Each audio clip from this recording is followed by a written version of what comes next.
Ben, you Yes. were delivered the Yeah. most exciting, most terrifying task, which is just like make it look good, Yeah. you know? Yeah. You'll be working with David Gaider and Austin Winter. Just make it look really good and be up to par. And I was like, sure, I can do that. How quickly did you decide on bisexual lighting? Because I see that very quickly. pretty consistently throughout the game. Yeah, very quickly, very quickly. I think, trying to think of what makes something like urban fantasy was just like trying to make something feel magical and very powerful, and also a bit very aesthetic. You know what I mean? And yeah, red and blue just hit that. Well, we talked about that early. It was having a vibrant sense of color, because I think there was a lot of titles we were seeing where they kind of embraced realism, but realism came in the forms of like grays and browns. Brown, yeah. So we floated. Can we have like a distinctive color palette? So if somebody sees a screenshot from the game, it's like, oh, that's from Stray Gods, right? And so Ben, I think in like a day, you whipped up here's sort of a series of color palettes we could use for different parts, and it was like, oh yeah, that. Yeah. And I think like the evolution of the project, because originally when we first talked to Ben, it was like very 2D. Like the plan was basically a visual novel with some like musical elements, and instead of like being fully animated, the characters would just like kind of slide onto the screen and slide off when they're singing. So it was illustrative. And so we brought on Ben because we loved his use of color and his illustrations.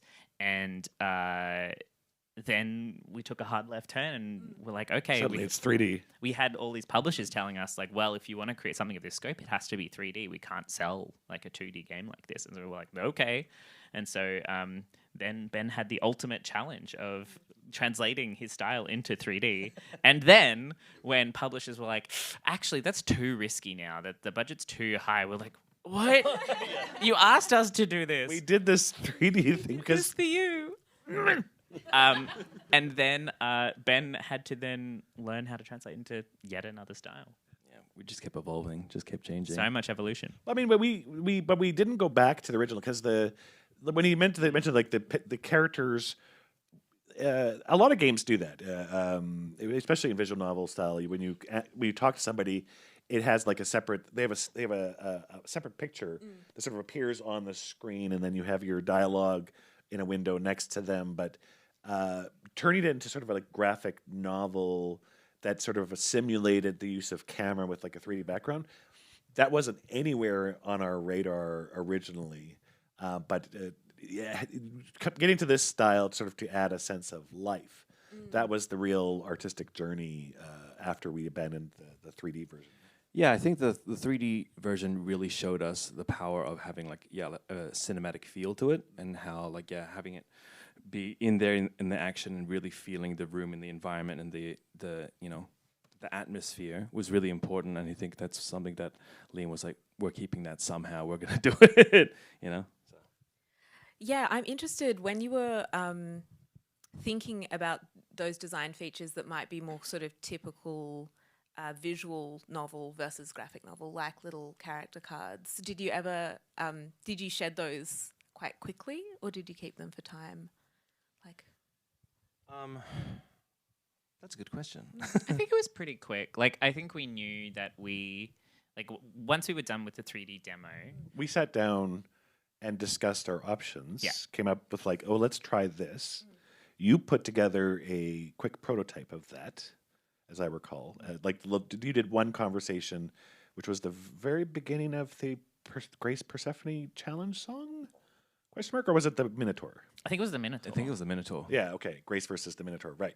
As a sort of, here's what this might look like. Yeah. And we tweaked it a little bit after that, but that was basically it.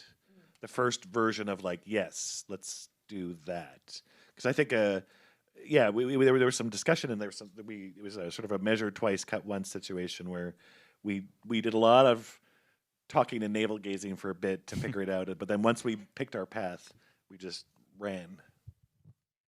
I do want to talk a little bit more about your kind of experience of developing the game's visual style. as much as you are such a proficient and incredible 2D artist, I interview people quite often. I don't like fan out super often. When I found out that Ben had drawn Magic the Gathering cards, I lost my mind. And I wonder, approaching what is, a huge cast of characters, but also a huge range of environments, some more sort of set-like, some more naturalistic. What was your process of developing a kind of style that could be both really diverse while also feeling holistic? Yeah, so it just kept coming back to this idea. So for a lot of the art direction that I had for this game, I kept going back to this like idea in my head where it's just like a marble statue illuminated by neon lights. And that was the feeling that evokes, having, something super ancient interact with something super modern and grungy and dark kind of thing, and really colorful, was really interesting and fascinating to me. And I kind of used that to make most of, if not all, the decisions for Stray Gods, and where that sort of went. So it was always going to be like dark in some way. Utilizing the comic book style meant that we were allowed to use like ink fills and blacks and stuff like that to really like carve out, really powerful shapes and stuff like that. And when it came to the environments and making sure that they felt true to the emotion of the scene that they belonged in, while also staying true to the god of which like it was the domain of, you know what I mean? And the tone for the game, like the narrative tones. We spoke a lot about the themes we were exploring, and they were. I mean, I was never going to write something that belonged in the Disney catalog. We went pretty dark. I like to combine like the dark, serious stuff with a little bit of levity and self-awareness. But we walked through that with Ben a lot, and so we needed something that wasn't going to run contradictory to the dark tone, right? But could still embrace color without seeming light and airy. Ben, I remember you saying that K-pop, there were some K-pop music videos that were kind of a eureka moment for you in terms of the visual style of the game as well. Yeah, for Songworlds, it was very interesting because we had the question of like, what are we going to visually show in Buffy? Once more with Feeling, it was kind of just like they are in the world, just having a little dance and sing.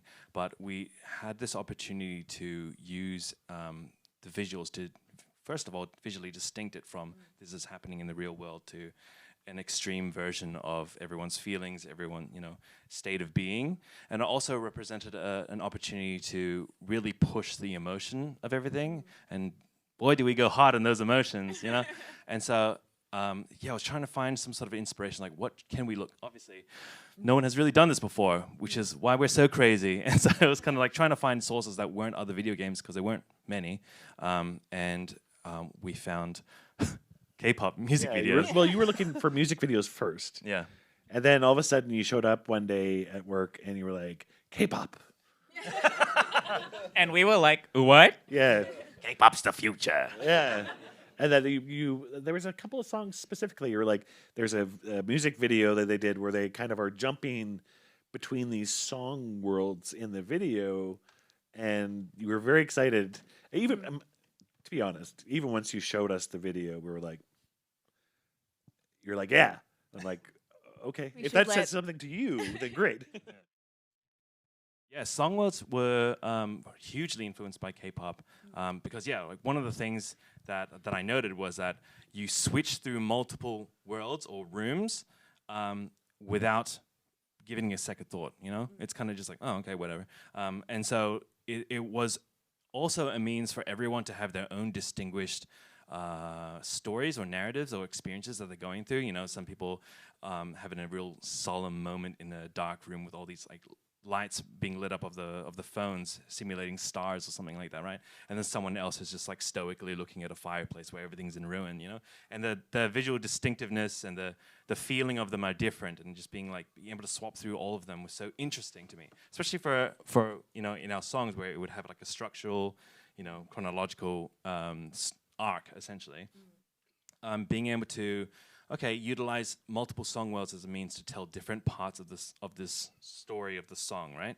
And just being like, okay, in this world, for example, let's are we allowed to talk about a little bit of spoilers and stuff? Okay, hell yeah.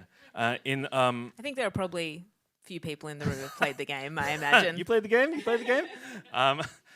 Yeah, in like Apollo's song, very early on, it would be him telling the story of his relationship with Calliope, and that we decided to use shadow puppets kind of thing, a light swinging back and forth, and that would show like different silhouettes and shadows that would tell the story, and it'd be like a recollection. And then in the next scene, Grace kicks in and starts being like, well, hold on, what did you do it? Did you kill Calliope? And it suddenly becomes more interrogating. And obviously Apollo in his guilt and in his sadness is just like, yes, I did it.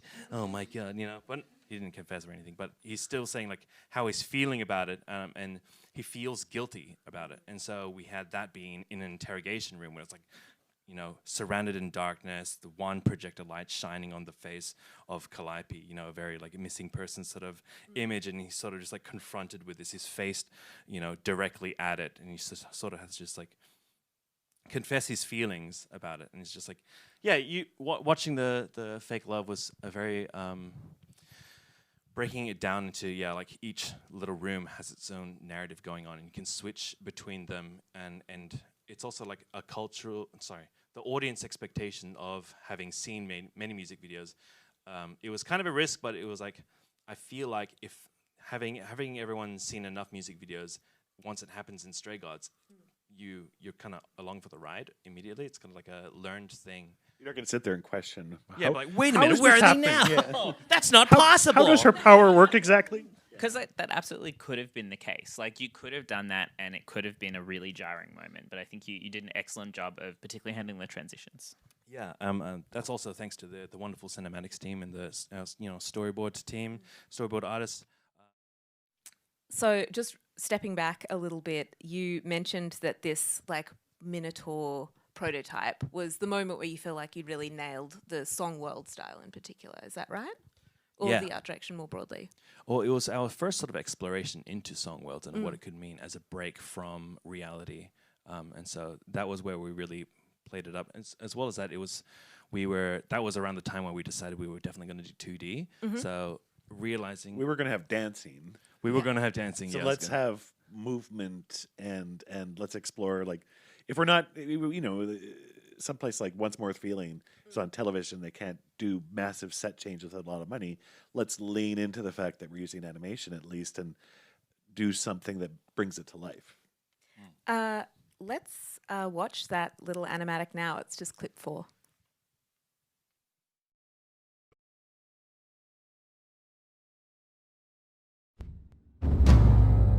Okay, you're not lost. You're not lost. Everything's fine. Everything is not fine.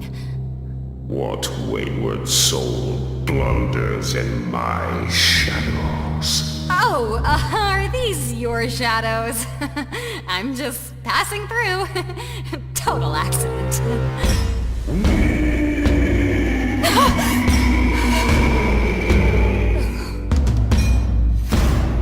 Bad accident. Now who's this come into my lair delightfully unaware? So I can see some really kind of archetypal Stray Gods things going on here. The slide onto screen, there's no character cards, that really bright contrasting colour. Were there other things that you think kind of fell into place for the team when you saw this? Yeah, well, again, like using a space that didn't feel real, having the chains appear into this starkly red room, being like, that's not possible, but it still like evoked the feeling, was definitely like hit the nail on the head. This is the one I was talking about where you showed us, this is what I'm thinking, and we looked at that and we're like, yeah, more of that. Yeah, and I think the other thing that this really cemented was the expressiveness of the characters. And I remember you doing an expression sheet for, early Grace for this. And that became a pretty, like, even though the art style evolved, like that expressiveness was really critical to the sort of the fundamental nature of the art direction for the game. Exactly, especially because David's wheelhouse is characters and stuff, and and just being able to faithfully represent them was really important. And I think we did okay. We did okay. To be clear, at this point, we thought we were going to illustrate the entire game. Yeah, I was twisted. We hadn't gotten to 3D backgrounds yet. No. We thought that everything was going to be a bespoke picture. And a shout out, by the way, to the voice of Grace, Allegra Clark, who eventually played Hecate in the final game, but she was helping us a lot during the initial construction of the game, and helping with the let us match up actual professional style voiceover to what we were doing. Because it is painful to hear devs doing our own VO. And you will later in this talk.